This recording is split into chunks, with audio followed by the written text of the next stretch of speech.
வாங்க, இன்னைக்கு உங்களுக்கு என்ன சொல்கிறது சொல்லலாமா? கேட்கலாமா?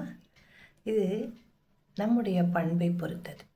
நம்முடைய பண்புகளை எப்படி நாம் கை கொள்ள வேண்டும், இதுதான் இன்றைக்கி நான் உங்களுக்கு சொல்ல போகிறது.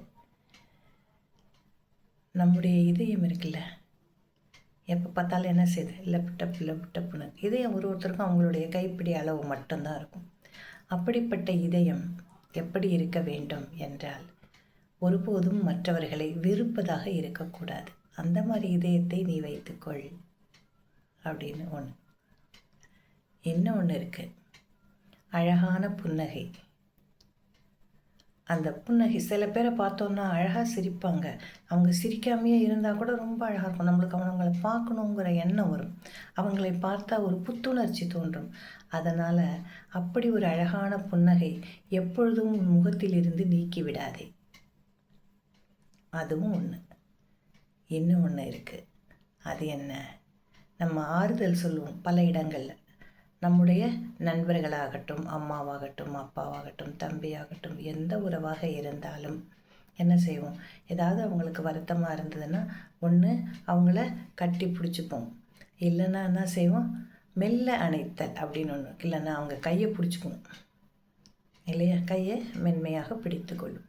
அப்படி பிடிச்சிக்கிட்டா என்னென்னா, நம்முடைய உணர்வுகள், நான் இருக்கேன் நீ கவலைப்படாதே அப்படிங்கிறது தான் அதுதான் அந்த கை நம்ம கொடுக்குறோம் இல்லையா, அதனுடைய அடையாளம்.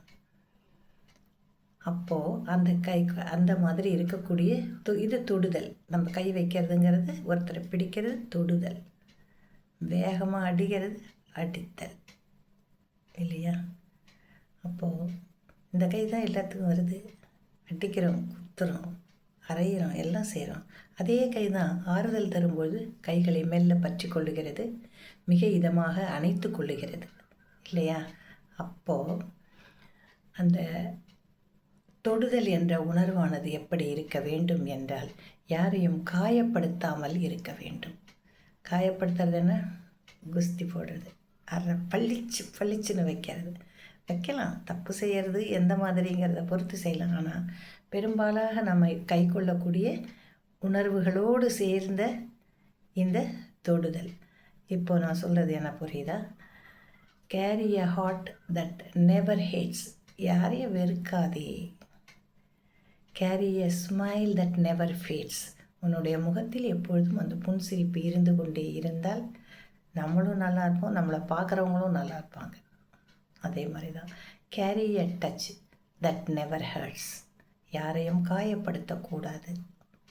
அதுதான் அந்த தொடு உணர்வு அப்படின்னு சொல்லக்கூடியது. இதுவும் எனக்கு ரொம்ப மனசுக்குள்ளார பதிஞ்சிருச்சு. அதனால் மக்களே, நீங்கள் அனைவரும் இந்த அழகான குணங்களை கை கொண்டு சிறப்பாக வாழுங்கள். நன்றி.